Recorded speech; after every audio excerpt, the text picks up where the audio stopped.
नमस्कार मित्रांनो, आपण आलो आहोत इंदापूर तालुक्यातल्या लोणी देवकर या गावातल्या गाडगे वस्तीवर. लोणी देवकर या गावाच्या बाहेर एक गाडगे वस्ती आहे आणि या गाडगे वस्तीवर एका तरुणानं कुक्कुटपालनाचा व्यवसाय सुरू केलेला आहे. त्याच संदर्भात आपण माहिती घेणार आहोत आणि या माहिती तुमच्यापर्यंत पोहोचवायचा आम्ही हा घाट घातलेला आहे. कारण या देशामध्ये आज पहिलं लोक सांगायचे की उत्तम शेती, मध्यम व्यापार आणि कनिष्ठ नोकरी, परंतु आज शेती कनिष्ठ वाटायला लागली आणि उत्तम अशी नोकरी लोकांना वाटायला लागली आहे. पण नोकऱ्या तरी कुठून आणायच्या आणि नोकरी मिळत नाही म्हणून आज तरुणांना नवरी मिळत नाही, हा मोठा एक प्रश्न तयार झालाय महाराष्ट्रामध्ये. आपण त्या संदर्भात ही व्यवसाय नोकरीपेक्षा व्यवसायाकडे तरुण वळाला तर काय फायदा होऊ शकतो आणि फायदा होतो का नाही हे सुद्धा आपण माहिती घेणार आहोत. आपण पाहताय आमचा channel new Maharashtra express news. आमच्या चॅनलला आपण सबस्क्राईब करा. आतापर्यंत सबस्क्राईब केलं नसेल तर सबस्क्राईब करा चॅनलला. आम्ही केला व्हिडिओ शेअर करा, कारण वेगवेगळ्या तरुणांपाशी हा कार्यक्रम किंवा हा व्हिडिओ जाणं गरजेचं आहे. तरुणांना माहिती मिळणं गरजेचं आहे, कारण प्रत्येक तरुण आज नोकरीच्या मागे लागलेला आहे. काही शेतकरी तर शेती विकून पोरांना नोकरी लावतात, नोकरी मिळत नाही म्हणून.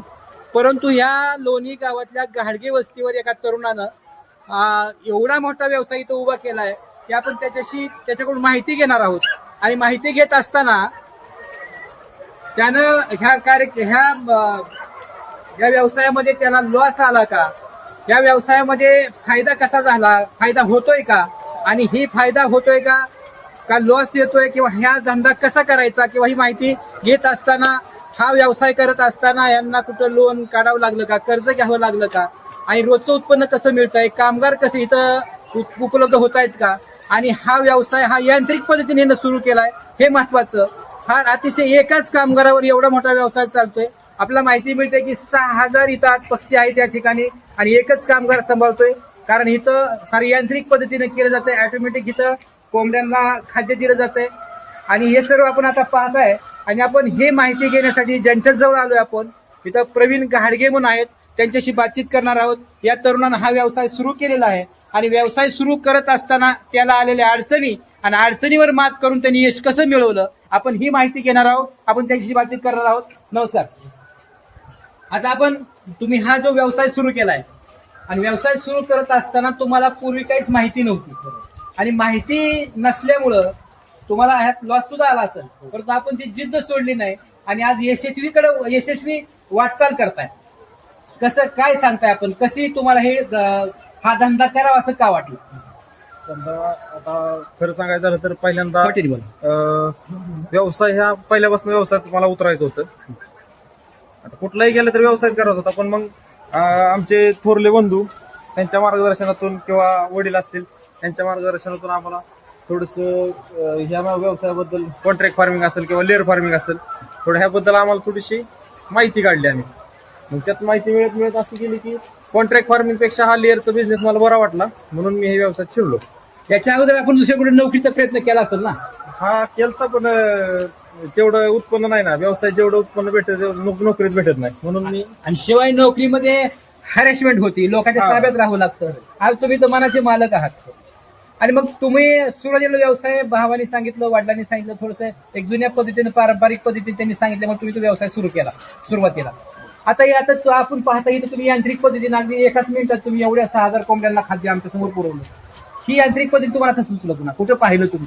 ही यांत्रिक पद्धत पहिल्यांदा माहिती झालं तर आपल्या हैदराबादमध्ये पोल्ट्री एक्झिबिशन भरतं, त्या ठिकाणी मी ही यांत्रिक पद्धत, ट्रॉली असेल किंवा अंडी गोळा करायची बेल्ट वगैरे असतील, ती हैदराबादला बघितलं होतं पहिल्यांदा. तिथून पुढं कल्पना होऊन चालू केलं होतं. म्हणजे माहिती घेण्यासाठी तुम्ही बाहेर गेला होता? हा, गेलतो. तुम्ही काही कार्यशाळा वगैरे कोणाच्या अटेंड केल्या का? नाही. मग आपलं फार्मर लोकांना तुम्ही भेटलो. म्हणजे अनुभवी लोकांना तुम्ही माहिती घेतली, त्यांना भेटत होता तुम्ही. आणि मग मला वाटतं तुम्हाला पहिल्या वेळेस लॉस पण आला होता. हो, आलता. ती कशासाठी आला होता? पहिल्यांदा मी 1,500 पक्षापासून सुरू केलेलं. हे नवीन पहिला स्टॉक आहे माझा हातला. तर पहिल्यांदा 1,500 पक्षां मागे माझा थोडासा बराच 4 ते 5 लाखाचा लॉस झाला माझा. मग त्यात लॉस असा की अंडी, म्हणजे अंड्याचं पहिल्यांदा मार्केटिंगचं सगळ्यात महत्त्वाचा विषय मार्केटिंगचा. की पहिल्यांदा मार्केटिंगला नवीन होतं, वय कमी, त्याच्यामुळे मार्केटिंगला थोडा त्रास व्हायचा. मग त्यात मध्ये अंड्याचा स्टॉक होत गेला आणि अंडा स्टॉक झाला की व्यापारी मग थोडंसं कमी रेटने अंडी जायला लागली. त्याच्यानंतर फीडमध्ये चेंज थोडीशी बदल झाली माझ्याकडनं, त्यात थोडा लॉस झाला. पण मी तो लॉस मधूनच बरंच काही शिकून मी स्वतःचा आपला अनुभव घेत त्यातमध्ये परत मी पुढे तुम्ही तर सांगता की पहिल्या वेळेस आपल्याला 5 लाखाचा लॉस आला. आता बरेचसे तरुण व्यवसाय करतात, लोक शेतकरी व्यवसाय करतात, व्यवसायाला वळत असताना जर लॉस आला ती ना तिथंच सोडून देतात आणि दुसरा व्यवसाय करतात. तरी सुद्धा आपण जिद्द सोडली नाही, लॉस येऊन सुद्धा तुम्ही तेच व्यवसायात पुन्हा यशस्वी वाटचाल करताय. तुम्हाला कसं काय वाटलं की पुन्हा आपण हेच करावं लॉस आला तरी? नाही, पहिल्यापासून आम्ही ठरवलेलं की व्यवसाय करतोय म्हणजे असं नाही की एकात लॉस झाला किंवा परत पक्ष टाकणार नाही असं नाही. परत आमचं आधी ठरलेलं की जरी लॉस झाला तरी 2 लॉट काढायचे त्यातून, दुसऱ्या लॉट मध्ये आमचं मागचं पैसे वसूल झाले. बघा म्हणजे हा एक पॉइंट आहे महत्वाचा की आपण यांचा आदर्श घेण्याजोगं की बरीचशी लोक ज्या वेळेस माणसाला एखाद्या कुठलीही गोष्ट करताना अपयश येतं आणि माणूस खचून जातो, परंतु ह्यांनी अगोदर ठरलं होतं. ते सांगतात की अपयश समजा आलंच का येणारच आहे तरी सुद्धा आपण खचून जायचं नाही, पुन्हा पक्षी त्यामध्ये टाकायचे. आणि ते सांगतायत की दुसऱ्या लॉटमध्ये मात्र पहिली सुद्धा कसर निघाली आणि आम्हाला त्यात यश आलं असं ते सांगतायत. आणि त्याच्यानंतर त्यांनी एक सुरुवातीला जे पारंपरिक पद्धतीने किंवा जुन्या पद्धतीने त्यांनी कुक्कुटपालन केलं होतं, ते हाताने खाद्य वगैरे टाकणं, मजूर लावणं. त्याच्यानंतर ते सांगतात की हैदराबादला गेल्यानंतर तिथं त्यांनी एखादी कार्यशाळा पाहिली किंवा एक असंच कुणी कुक्कुटपालन केलं ते पाहिलं, तिथली यांत्रिक पद्धत पाहिली आणि हे आणि सोपं होईल म्हणून त्यांनी हे सुद्धा राबवलंय. आपण सुरुवातीला पाहिलं की ज्यावेळेस आपण ते यांत्रिक पद्धतीने 1 मिनिटात एवढ्या 6000 पक्ष्यांना यांनी खाद्य टाकलंय. मला सांगा तुम्हाला ह्यातून सहकार्य कसं मिळतंय घरच्या कुटुंबियांचं? सहकार्य सगळ्यात महत्वाचा विषय की सहकार्य म्हणलं तर थोरले बंधू असतील, वडील असतील, तर बरंच सहकार्य आहे. आणि जी काय आहे ते मग आता व्यवसाय जेव्हा सगळं चाललंय, व्यवसाय जेव्हा चालू सगळं व्यवसाय जेव्हा सगळं चाललंय. आता इथून तुम्ही एक आता दिवसाची तुम्हाला अंडी किती निघतात इथली? आता ह्या सगळ्या लॉटची इथं 6000 पक्ष्यांमध्ये मला साधारणतः 5400 5500 अंडे निघते. म्हणजे 5500 पर्यंत अंडी निघतात. अंडे निघते. का आता कसा रेट आहे अंड्याला? आता अंड्याला आहे 7 रुपये 15 पैसे रेट आहे आता. म्हणजे रोज तुमची 5500 अंडे निघतात. हो. 5500 अंड्यांचं कलेक्शन किती होतंय रोजचे हा म्हणजे पैशाचे पैशाचं कलेक्शन साधारणतः 30 ते 35 हजार अंडे विकतात. बघा म्हणजे 30 ते 35 हजार नुसते अंडी विकतायत आणि मग तुम्हाला महिन्याकाठी किती खर्च येतो? ऑल ओव्हर जर 365 दिवसाचा विचार केला म्हणजे आता ह्याच वर्षाचा. महिन्यात नाही, वर्षाचा विचार केला तर एक साधारणतः एक अंड्या मागे आम्हाला 80 पैसे ते 1 रुपया राहतो फिक्स राहतो अंड्या मागं. अंड्या मागे.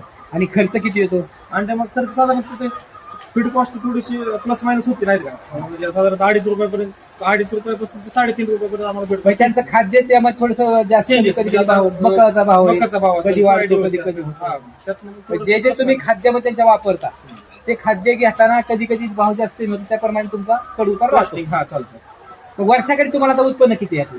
वर्षाकाठी साधारणतः 6000 पक्ष्यांमागे मला 1.5 लाख रुपये महिना सुटतो म्हणजे महिन्याला. आता 6000 पक्ष्यांना तुम्ही आता ही तुमची जमीन होती पहिली तर ऊस पिकत होता, हो. आता तुम्ही ही तर किती जागा गुंतवली हे 6000? 6000 पक्ष्यांसाठी जवळ 5.5 ते 6 गुंठ जागा घेतली माझी. घरासहित ते जे तुम्ही वाहनं उभं केली दिसतात, समजा मी जरी 10 गुंठ जागा धरली तुम्ही, हो, 10 गुंठ. तरी 10 गुंठ्यात वर्षाकाठी ऊसाला किती उत्पन्न निघतंय आणि ह्या कुक्कुटपालनामध्ये किती उत्पन्न, कितीतरी पटीने उत्पन्न निघतंय. म्हणजे आपण ह्या महाराष्ट्रातल्या तरुणांना एक चांगला संदेश देत आहे की बाबा काही लोकांनी तर शेती विकून पोरांना नोकरी लावा असं म्हणतायत का तर नोकरी मिळत नाही. आता मला असं सांगायचं की नोकरी मिळत नाही तर आता एवढं मोठा कुक्कुटपालन ह्या पोरांनी उभा केलेला आहे, जर व्यवसायाकडे तरुण जर वळाला आणि जर त्यानं शेवटी नोकरी करून तरी पैसाच मिळवायचा आहे, व्यवसाय करून सुद्धा पैसाच मिळवायचा आहे. मुलीला पाहिजे सुख, म्हणजे जरी नवरा गेला कामावर तरी आपण 4 भिंतीतल्या खोलीत सुखी टीव्ही बघत बसलं पाहिजे असं जरी वाटत असलं तरी आज आपण ह्या व्यवसाय करणाऱ्या पतीला जरी तुम्ही स्वीकारलं तरी सुद्धा तुम्ही घरात अगदी आलिशान बंगल्यामध्ये बसू शकताय, कारण हा व्यवसाय जर अशा पद्धतीने केला तर हा एक संदेश हा तरुण देतोय. मला एक सांगा, तुम्ही एवढा मोठा व्यवसाय उभा करताना भांडवलाची कशी तयारी केली? भांडवल आता माझं पलीकडे 2000 पक्ष्यांची शेडी बारकी, त्याच्याच म्हणजे पहिल्यांदा त्याच्या जेव्हा आम्ही हळूहळू केजेस असतील किंवा स्टीलचं मटेरियल असेल हळूहळू त्याच पोल्ट्रीचे जेव्हा मी ह्या मोठ्या शेडचं मटेरियल हळूहळू भरलं आणि पुणे जिल्हा मध्यवर्ती बँकेमार्फत साधारणतः 15 लाखाची फाईल आहे माझी. आता टोटल मिळून एक 60 लाखाची इन्व्हेस्टमेंट आहे माझी. आणि 60 लाखाची इन्व्हेस्टमेंट आहे आणि तुम्हाला महिना का की नेमकं बरोबर खर्च जाऊन किती प्रॉफिट राहतो? म्हणजे 1.5 लाख रुपयाच्या आसपास मला दोन्ही शेडचं म्हणून मला प्रॉफिट राहतो. म्हणजे ह्या नोकरदार म्हणायला हरकत नाही, 1.5 लाख रुपये हा तरुण पगार घेतोय महिन्याला आणि बँकेने सुद्धा ह्यांना अगदी सहकार्य केलंय, कर्ज दिलेलं आहे. आणि काय त्यांनी पहिलं त्यांचं जुनं पोल्ट्री फार्म होतं त्याची काय रक्कम त्यांनी असं करून मोठं पोल्ट्री फार्म उभा केलेलं आहे. आणि ही पोल्ट्री फार्म जर आपण पाहिलं तर हे पूर्ण असं यांत्रिक पद्धतीनं आहे. आपण जरा कॅमेरा फिरवायचा राहील असा संपूर्ण हे दाखवा बॉल ही समजा क्लोजअप मध्ये घ्या.